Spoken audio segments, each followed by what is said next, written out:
पूर्व आकाश में कलाहांडिया में गोटे घटी आसला सतरे आकाशटा छिड़ी पड़ो ना कौन है मो धरणी ए जाए बेपार सरी बेपार सार भागवत को से मंदिर बेड़ा को जीव मुंडियाटे पकेब तापर जाई आसीब जयती हेलो जयती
मंदिर बेड़ा मुंडिया मारी आस आस एमती छानी आई जाऊच इच्छा तो होता भागवत से मंदिर जाई था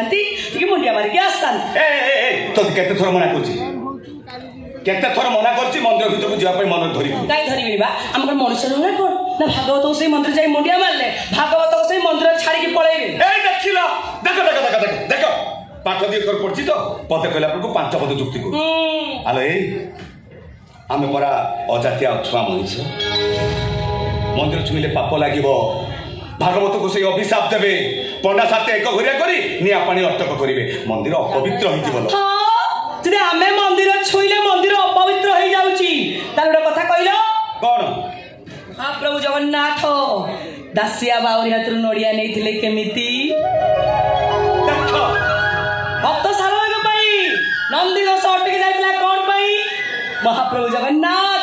भक्तर भगवान ताका पाखरे छुआ छुआ किछि भी न थाए तते हाथ जोडुतिलो तते मु जुक्ति रे पारिबिनी